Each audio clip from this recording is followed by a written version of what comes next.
Salam, kita ketemu lagi di kesempatan yang indah ini. Dan di kesempatan yang indah ini kita datang dalam pembahasan firman Tuhan dalam 2 Tawarikh pasalnya yang ke-36.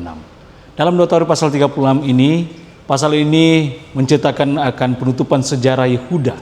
Dan isinya menggambarkan raja-raja yang terakhir, yang ada Yehuda yang jahat, bahkan juga penolakan umat terhadap peringatan Tuhan. Dan juga berbicara tentang kejatuhan Yerusalem oleh Babel dan pembuangan ke Babel. Dan juga dalam pasal ini akhirnya harapan melalui dekrit Raja Koreshi untuk kembali. Yang dalam pelajaran yang orang dapatkan adalah pelajaran yang pertama adalah kepemimpinan yang jahat yang membawa kepada kehancuran. Dalam 2 Tawarikh pasal yang ke-36 ayat 5, 9 dan 12 di sana dikatakan bahwa raja-raja terakhir seperti Yoyakin dan Sedekia melakukan apa yang jahat di mata Tuhan. Dan dari pelajaran yang pertama ini kita dapati bahwa pemimpin yang tidak takut akan Tuhan akan membawa bangsa pada kehancuran rohani dan moral. Dan ini juga dikuatkan dengan kutipan Nyonya Ellen White dalam Prophets and Kings halaman 458. Dosa para pemimpin dan rakyat membawa kehancuran yang tak terelakkan.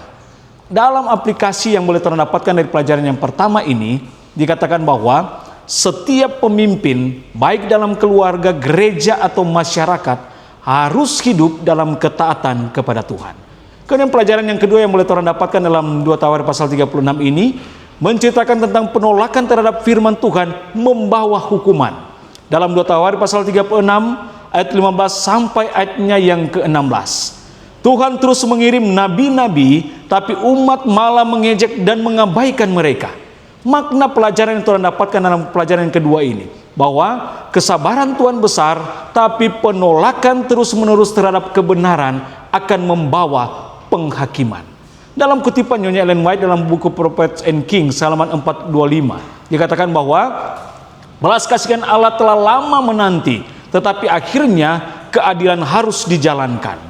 Aplikasi dalam pelajaran ini dikatakan bahwa jangan orang menunda pertobatan saat Tuhan berbicara melalui firman-Nya, responilah dengan hati yang lembut.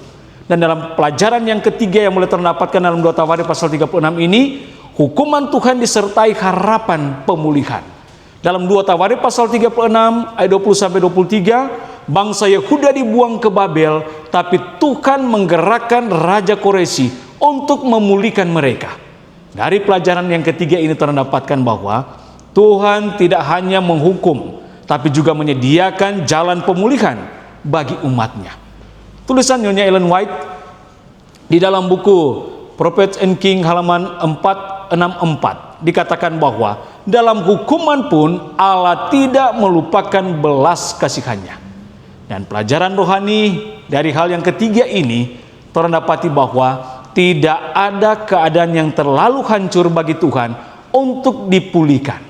Dan dari kesimpulan dari pelajaran dalam 2 Tawarikh pasal 36 ini mengajarkan bahwa dosa membawa kehancuran, penolakan terhadap Tuhan berakibat fatal, namun kasih Tuhan selalu membuka pintu pemulihan.